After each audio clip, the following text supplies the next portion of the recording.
सबसे पहले तो मैं कहना चाहता हूं कि मुझे यहाँ पे बुलाया गया है, इसके लिए मैं अपने आप को सौभाग्यशाली महसूस करता हूं, क्योंकि यहाँ पे बहुत बड़े बड़े लोग आ चुके हैं। जैसे हमारे देश के वर्तमान राष्ट्रपति रामनाथ कोविंद जी भी आ चुके हैं, बिहार के मुख्यमंत्री जीतन राम मांझी, नीतीश कुमार जी भी आ चुके हैं, और ऐसे ऐसे लोग यहाँ पे आके आप लोगों को मोटिवेट कर चुके हैं, अपनी बातों को रख चुके हैं। वहाँ पे मुझे बुलाया गया तो मैं अपने आप को गौरवशाली महसूस करता हूँ, और इसके लिए मैं धन्यवाद देना चाहता हूँ मनीष भैया को। पहली बार मुलाकात हुआ है इनसे, बहुत अच्छा मुहिम ये लेके चले हैं, और आज जो है ये कारवा बनते गया, तो इसके लिए सच में ये धन्यवाद के पात्र हैं। और सबसे पहले मैं भी सिंह राशि हूं और ये भी सिंह राशि हैं, तो सबसे पहले इनके लिए आप लोग एक बार ताली बजाइए।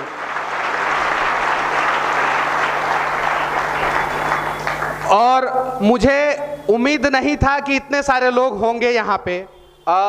3-4 संडे से बातचीत चल रहा था, और संजोग से जब संडे होता था तब मैं बाहर चला जाता था किसी ना किसी कारणवश। कल ही मैं आया हूँ मुंबई से, डायरेक्ट यहाँ पे आया, और उसके बाद से मैंने कल रात में बातचीत किया कि हाँ मैं आऊँगा, और मैं यहाँ पे आया हूँ। सबसे पहले मेरा सिर्फ और सिर्फ एक ही मकसद है, राष्ट्रवाद। उसके अलावा मेरा कोई मकसद नहीं है। बहुत सारे लोग पूछते हैं कि आप कौन से पार्टी से हैं, समझ में ही नहीं आता है, क्योंकि मैं किसी को भी नहीं बकसता हूँ। गलती करता है तो मैं किसी को भी नहीं छोड़ता हूँ। मेरा सिर्फ और सिर्फ एक ही पार्टी है, क्योंकि नेशनलिटी जब भी मेरा होता है तो वहां पे इंडियन लिखा जाता है, हिंदुस्तानी लिखा जाता है, तो मैं सिर्फ और सिर्फ हिंदुस्तान की बात करता हूं। और हिंदुस्तान में ही बिहार आता है तो ज्यादातर मैं बिहार की बात करता हूं। आज देश की सबसे बड़ी समस्या क्या है कि हम भाजपाई बन जाते हैं, कांग्रेसी बन जाते हैं, जदयू के बन जाते हैं, आरजेडी के बन जाते हैं, समाजवादी पार्टी के बन जाते हैं, शिवसेना के बन जाते हैं, ममता के बन जाते हैं, मुलायम के बन जाते हैं। और जब जरूरत पड़ती है देश का बनने के लिए तो हम देश के लिए नहीं बन पाते हैं। इसीलिए हमारा सोने का चिड़िया भारत, दुनिया में सबसे ज्यादा काबिल बच्चे जो है भारत में ही पैदा होते हैं, और सबसे ज्यादा जो है भारत के ही लोग आज के समय में वर्तमान परिदृश्य में परेशान हैं।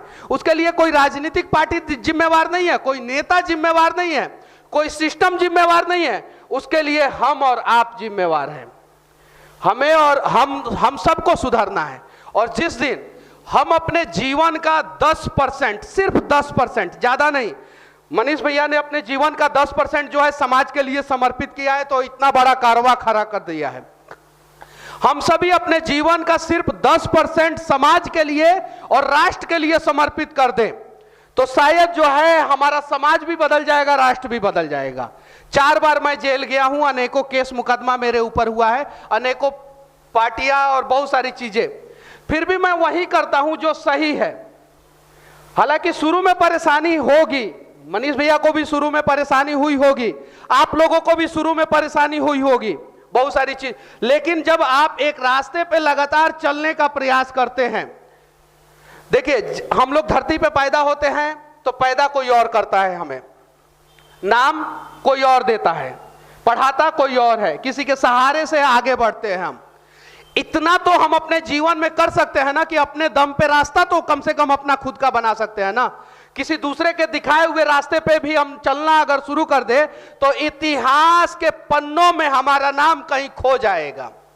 अगर हमें इतिहास बनाना है, इतिहास के पन्नों में गुम नहीं होना है, तो हमें जीवन में कम से कम एक काम खुद के काबिलियत पे करना होगा और अपना रास्ता खुद के दम पे बनाना होगा। जिस दिन हम लोग अपना रास्ता खुद के दम पे ईमानदारी पूर्वक, सही रास्ता, दाऊद इब्राहिम ने भी रास्ता बनाया था लेकिन वो गलत रास्ता बनाया था, सही है कि नहीं है?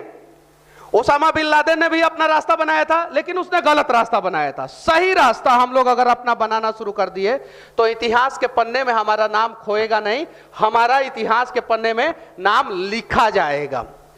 उसके लिए हम सबको प्रयास करना होगा। बहुत सारे युवा होंगे यहाँ पे, बहुत सारे यूथ होंगे। मैं अभी कोटा से आया हूं, मैं यहां से निकला, कोलकाता गया, फिर जयपुर, कोटा गया, वहां से मुंबई और फिर यहां पे आया हूं। 7 दिन का मैं सफर बता रहा हूं। कोटा गया था, वहां पे 25 लाख लोगों को रोजगार मिला है कोटा में। कोटा की जनसंख्या 17 लाख, सिर्फ 17 लाख जनसंख्या है पूरा कोटा का।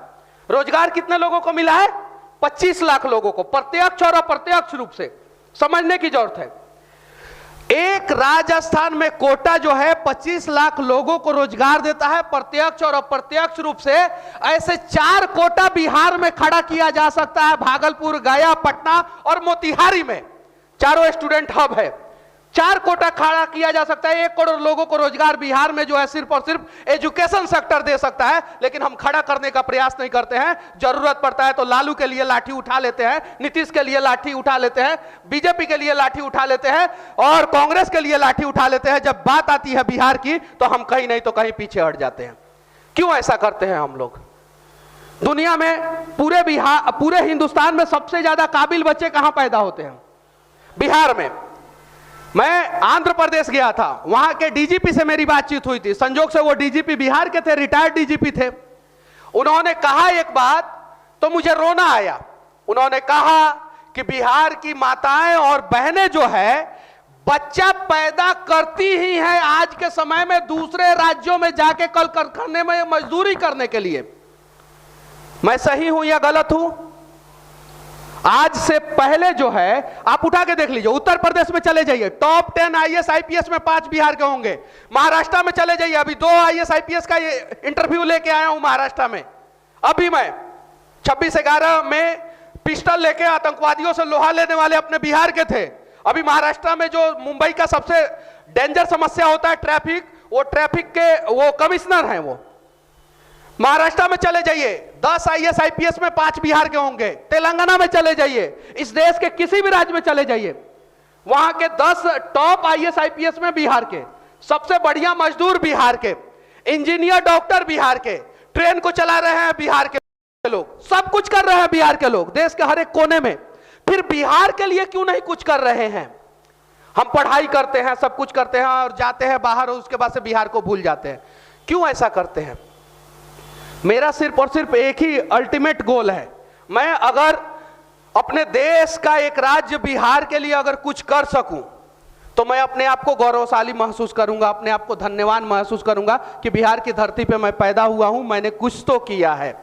और इसीलिए ज्यादातर समय मैं बिहार की बात करता हूं, ज्यादातर समय, और हम सबको करना होगा। आज एक पुल बनता है मुजफ्फरपुर में, 8 करोड़ रुपया में पुल बनता है, दह जाता है। फिर दूसरा पुल बनता है 8 करोड़ रुपया में, उसका अप्रोच रोड दह जाता है। फिर 2.5 करोड़ रुपया पास होता है, क्योंकि पुराना वाला पुल जो दहा है उसको हटाया जाएगा, तब उसका अप्रोच रोड सही होगा। क्यों ऐसा क्यों? मुजफ्फरपुर में स्मार्ट सिटी के नाम पे जो है जाके जो है एक मोटरसाइकिल से पति पत्नी जाके गड्ढे में गिर जाते हैं, मुंबई में भी गिरते हैं। लेकिन सबसे ज्यादा समस्या यहां पे होता है। इसके लिए नीतीश कुमार दोषी नहीं है, इसके लिए लालू प्रसाद यादव दोषी नहीं है, इसके लिए वो सिस्टम जिस सिस्टम में हम बिहारी बैठे हैं, हम ही बैठे हैं ना उस सिस्टम में, तो उसे दुरुस्त करने की जरूरत हम सबको है। और जिस दिन हम लोग दुरुस्त कर देंगे ना, उस दिन शायद जो है मैं दावे के साथ कह सकता हूं हमारे पास सब कुछ है यार। सोना का सबसे बड़ा खदान बिहार में मिला है, सरकार नहीं चाहती है कि उसकी खुदाई हो। क्यों? क्योंकि बिहार सबसे अमीर राज्य बन जाएगा। हमारे यहाँ खदान है, हमारे यहाँ पेट्रोलियम मिला है, बक्सर और समस्तीपुर में पेट्रोलियम मिला है, हमारे यहाँ मेहनती मजदूर है, हमारे यहाँ एजुकेशन सिस्टम को सिर्फ और सिर्फ हेल्थ सिस्टम को रिफॉर्म कर दिया जाए तो सारा चीज सही हो जाएगा। लेकिन वो रिफॉर्म कौन करेगा? हमारे यहाँ का विधायक सांसद थोड़ी रिफॉर्म करेगा, नहीं, वो रिफॉर्म हम और आपको करना पड़ेगा। ये काम तो मनीष भैया कर रहे हैं ना। एक एक काम सिर्फ और सिर्फ हम लोगों को उठा लेना है बस। एक आदमी अपने गांव के एक स्कूल को दुरुस्त करा ले, एक आदमी अपने शहर के ट्रैफिक सिस्टम को दुरुस्त करा ले, एक सिस्टम को दुरुस्त करा ले, एक आदमी एक प्राथमिक स्वास्थ्य केंद्र को दुरुस्त करा ले, एक आदमी एक ब्लॉक को दुरुस्त करा दे, एक आदमी एक डीटीओ कार्यालय को दुरुस्त करा ले, एक आदमी एक डीईओ कार्यालय जो जिला शिक्षा पदाधिकारी का कार्यालय होता है उसको दुरुस्त करा ले, तो पूरा बिहार दुरुस्त हो सकता है, पूरा बिहार। लेकिन हम लोग सिर्फ और सिर्फ ये सोचते हैं कि काबिल लोग तो हैं ही हम लोग, कहीं नहीं तो कहीं रोजगार मिल ही जाएगा, बिहार में नहीं मिले बिहार से बाहर मिल जाए, और मिल ही जाता है। एक्चुअल में हम लोगों को रोजगार मिल ही जाता है और उसी में हम लोग खो जाते हैं। बस सिर्फ और सिर्फ अपने जिंदगी का 10% हम लोगों को देना पड़ेगा और बिहार के लिए देना पड़ेगा। आप लोग अगर अपने आप को कमजोर समझते होंगे तो ये गलत है।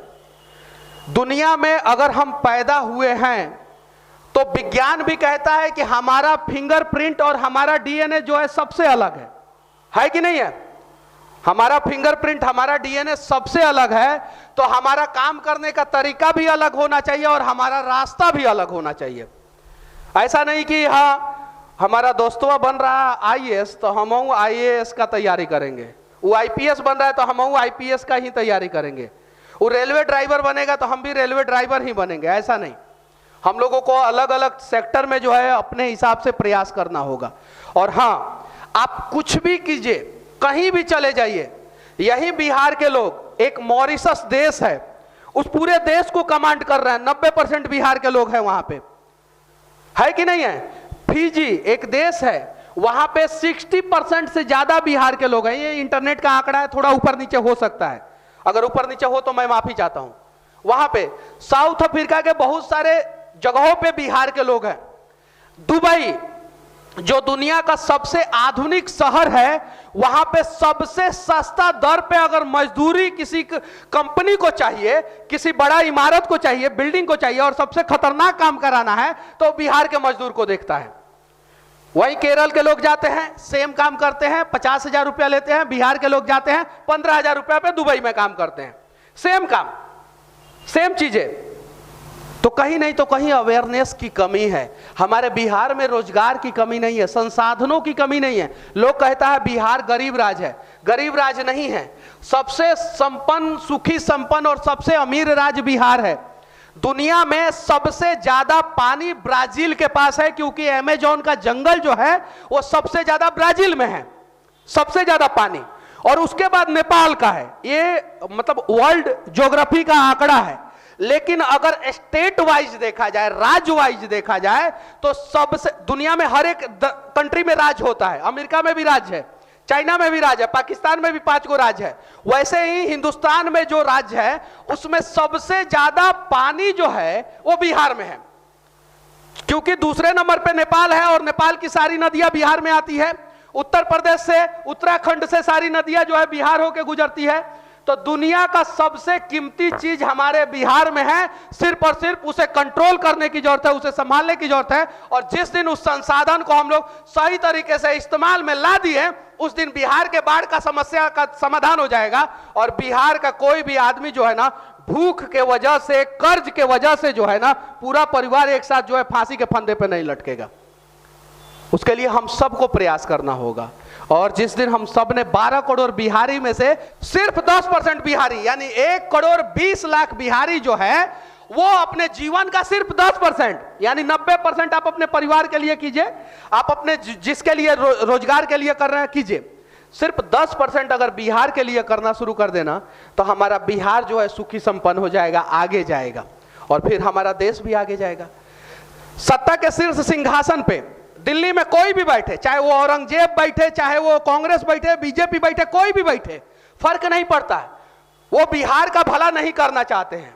मैं एक पार्टी को नहीं बोल रहा हूं, कोई भी बैठे वो नहीं करना चाहते हैं। जब तक बिहार का भला नहीं होगा, वो लोग ये सोचते हैं, तब तक दूसरे राज्य में बिहार के मजदूर सस्ते में मजदूरी करेंगे। हरियाणा में गया था, मेरा एक दोस्त है, वो बता रहे थे कि स्टेशन पे ही जब धान की बुआई होती है ना, तो ट्रेन में जाके बिहारी को पकड़ लिया जाता है स्टेशन पे ही, चलो खेत में बुआई करो। कश्मीर में गया था, अभी कश्मीर से, अभी मुंबई जाने से पहले मैं कश्मीर में ही गया था। वहां पे 6,000 रुपया में एक होटल में बिहारी काम करता है, सिर्फ 6,000 रुपया में। जान की बाजी लगा कि कश्मीर की बात कर रहा हूं मैं, डल लेक की बात कर रहा हूं, वहां पे बात कर रहा हूं।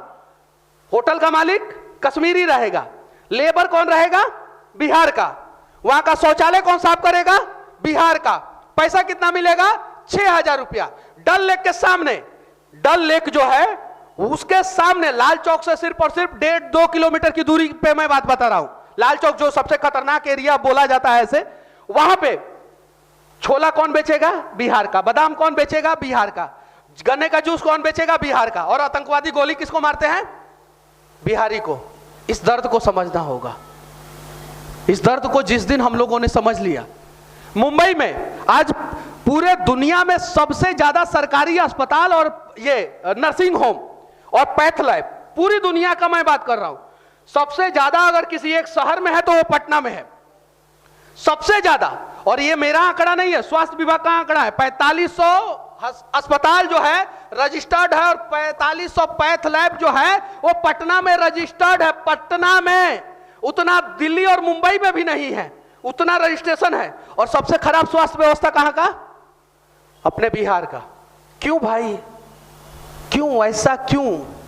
इस दर्द को हम लोगों ने समझने का प्रयास क्यों नहीं किया है? क्यों? मैं हर वीडियो के आखिरी में जय हिंद बोलता हूं, जय बिहार नहीं बोलता हूं। मेरे हिंद का जय होगा तो बिहार का भी जय होगा, मैं ये सोच के चलता हूं। बहुत सारे राज्य में चले जाइएगा, वहां का नेता जय हिंद और उसके बाद अपने राज्य का नाम लेता है।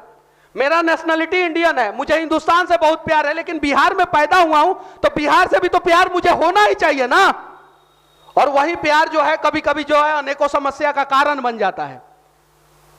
लेकिन उन समस्याओं से घबराना नहीं है हमें। बहुत सारे, किसी भी पार्टी का नेता मुझे पसंद नहीं करता है, किसी भी पार्टी का नेता नहीं पसंद करता है। मत करने दो पसंद, कोई फर्क नहीं पड़ता। आपको भी बहुत सारे लोग जब आप अलग काम करना शुरू करेंगे हम नहीं पसंद करेंगे, मत करने दीजिए, फर्क नहीं पड़ता। लेकिन आप ईमानदारी से अच्छा काम कीजिए। ईमानदारी से गलत काम भी करके आप विजय माल्या बन के विदेश भाग सकते हैं। वो भी अपना काम किंगफिशर के लिए ईमानदारी से किया था ना, वो काम नहीं करना है, ईमानदारी से अच्छा काम करना है। और ईमानदारी से अच्छा काम करके अगर हम लोगों ने थोड़ा थोड़ा बिहार के लिए कुछ किया ना, तो हमारा बिहार का तकदीर और तस्वीर सिर्फ और सिर्फ 5 साल में बदल जाएगा। जब कोई रिक्शा वाला लिपट के रोना शुरू कर देता है मुंबई में मेरे से, तो दर्द होता है। जब कश्मीर में आके कोई कहता है कि मनीष भैया ये समस्या है लेकिन हम वीडियो में नहीं आ सकते हैं, तो दर्द होता है। जब कोटा में मैं जाता हूं और वहां पे कोई मुझसे अपनी समस्याओं को बताता है, तो दर्द होता है। जब अंडमान निकोबार में मैं गया था, जो भारत के समुद्री तट से 2000 किलोमीटर दूर है, आप जहाज से जा सकते हैं, हवाई नहीं तो पनिया, दुए को रास्ते हैं। जहाज आपको पकड़ना पड़ेगा, चाहे वो पानी वाला हो चाहे हवा वाला हो, तीसरा कोई रास्ता नहीं है। वहां पे जब कोई बिहारी कहता है कि मेरे घर पे मेरी बीवी मर गई थी और 3 दिन बाद मैं पहुंचा मनीष जी, और मेरा 3 साल का एक बच्चा था और एक 1.5 साल का बच्चा था, तो दर्द होता है। और ये दर्द जो है सबको होना चाहिए। क्यों हमारे यहाँ के नेता के बच्चे जो है दून स्कूल में पढ़ते हैं, दून स्कूल में, और अगले दिन फेसबुक पे फोटो डाला जाता है कि दून स्कूल में मेरा बच्चा जो है जबरदस्त परफॉर्मेंस किया है। हमारे यहाँ के सरकारी स्कूल में हमारे यहाँ के नेताओं के, सरकारी अधिकारियों के बच्चे क्यों नहीं पढ़ते? हमारे यहाँ के IAS IPS के बच्चों का इलाज और बीबी का इलाज क्यों नहीं सरकारी अस्पताल में होता है? बेतिया सरकारी अस्पताल में मैं गया था, एक आदमी मुझसे लिपट के रोने लगा। जब मैंने पता किया कि क्या समस्या है, तो उन्होंने बोला कि 1.5 साल पहले, 1.25 साल पहले मेरी शादी हुई थी और मेरी बीबी मर गई। और वो इसलिए मर गई क्योंकि गलत तरीके से इलाज किया गया। तो दर्द होता है, और उस दर्द का शिकार आप किसी ना किसी मोड़ पे हो जाएंगे, कोई गारंटी नहीं है। रोड एक्सीडेंट होता है, हर जगह रोड एक्सीडेंट होता है। आंकड़ों में, दैनिक भास्कर में और हिंदुस्तान में पेपर में खबर छपा था कि बिहार की सड़कें लाल हो रही है। क्यों उन समस्या पे हम लोग ध्यान नहीं दे रहे हैं? पिछले 70 साल में आतंकवादी घटने में जितना मौत नहीं हुआ है, जितना बॉर्डर पे युद्ध में मौत नहीं हुआ है, नक्सलवादी हमला में जितना मौत नहीं हुआ है, उससे 10 गुना ज्यादा मौत एक साल में सड़क हादसों में हो जाता है। क्यों नहीं चर्चा करते हैं हम लोग? इन सब चीजों पे समझना होगा। आप पढ़ाई कीजिए, बहुत बढ़िया, IAS IPS बन जाइए, डॉक्टर इंजीनियर बन जाइए, आप रेलवे ड्राइवर बन जाइए, आप अग्निवीर बन जाइए, आपको जो बनना है बन जाइए, प्रधानमंत्री, मुख्यमंत्री बन जाइए। नीतीश कुमार है ना मुख्यमंत्री, लालू प्रसाद यादव थे, उसके पहले भी बहुत सारे लोग मुख्यमंत्री थे। जो बनना है बन जाइए, लेकिन जिंदगी का 10% जो है आप अपने राज्य और आप अपने देश के लिए दीजिए। और जिस दिन आप अपने देश और राज्य के लिए 10% देंगे ना, उस दिन सारा समस्या का समाधान हो जाएगा। हम हिंदुस्तानियों को उदाहरण दिया जाता है चीन का, इजराइल का, अमेरिका का, इंग्लैंड का, जर्मनी का, जापान का उदाहरण दिया जाता है कि नहीं दिया जाता है? सिर्फ 10% हम लोग अपना देना शुरू कर दे तो पूरी दुनिया जो है ना हिंदुस्तान का उदाहरण देगा। और बिहारी अगर 10% बिहार को देना शुरू कर दे तो पूरा हिंदुस्तान जो है ना वो बिहार का उदाहरण देगा। आज हम कहते हैं कि एक बिहारी 100 पे भारी, कहते हैं कि नहीं कहते हैं? कहते हैं ना। लेकिन बिहार से बाहर जब कहता है ना कोई कि एक बिहारी 100 बीमारी, तो बड़ा दुख होता है। हम लोग अपने मन को सांत्वना देने के लिए कहते हैं कि एक बिहारी 100 पे भारी। मैं मुखर्जी नगर गया था वीडियो बनाने, एक अभी कुछ दिन पहले IAS IPS का दर्द दिखाने, एक वीडियो बना लिया था, दूसरा वीडियो बना रहा था। वहां पे कम से कम 50 बिहारी थे, रियल घटना बता रहा हूं, अभी 50 बिहारी थे, 50 बिहारी और महाराष्ट्र के भी बच्चे थे, कुछ बाहर और भी राजस्थान के भी बच्चे थे। वहां पे वीडियो बना रहा था, 2 लोकल लोग आए वहां पे, 2 लोकल लोग, और उन्होंने गाली देना शुरू किया। मैं चाहता तो उन लोगों का शिकायत जो है वो थाने में कर सकता था, मैं चाहता तो 50 लोग थे हम लोग, चाहता तो उन लोगों को एक एक तबड़ाक मारते ना तो उन लोगों का कोई भी पता नहीं चलता, उन दोनों का पता नहीं चलता। लेकिन उसी में से एक बिहारी भाई मुझसे बोला कि मनीष भैया कुछ भी मत बोलिएगा, नहीं तो आप तो बोल के चले जाइएगा, हम समस्या में फंस जाएंगे। हम तो बोल के चले आते मुखर्जी नगर, जहां पे IAS IPS का गढ़ होता है, खदान है, जहां पे सबसे ज्यादा IAS IPS के बच्चे तैयारी करते हैं। उन लोगों के वजह से मैंने कुछ नहीं बोला, सुन लिया उन लोगों की बातें, सारा बातें सुन लिया, गाली दिए वो लोग, सुन लिया। सुनना पड़ता है हम लोगों को बाहर, लोग समझते हैं कि कहीं कहीं हम लोगों को भी पीछे हटना पड़ता है। सुना मैं, क्यों सुना? क्योंकि मैं अगर वहां पे टाइट होता, थाने में फोन करता, वो लोग दारू पिए थे, तो आज तो मेरी जीत हो जाती, उस समय तो मेरी जीत हो जाती। लेकिन बाद में हमारे बिहारी भाइयों को हॉस्टल में घुस घुस के मारता, सब मैं क्या करता? इन समस्या का समाधान और इन समस्या का रास्ता ढूंढना होगा, और हम लोग ढूंढ सकते हैं ईमानदारी पूर्वक। बस हमें प्रयास करना होगा और सच्चे मन से प्रयास करना होगा, और अगर हम लोगों ने प्रयास किया तो रास्ता मिलेगा। जैसे मनीष भैया ने अपना रास्ता बनाया और इतना बड़ा मुकाम खड़ा कर दिया, वैसे ही इतने सारे लोग अगर रास्ता बनाने का प्रयास करेंगे तो शायद जो है ना, बिहार इस देश का सबसे सुखी, संपन्न, खुशहाल और समृद्ध राज्य बन जाएगा। बस इतना ही।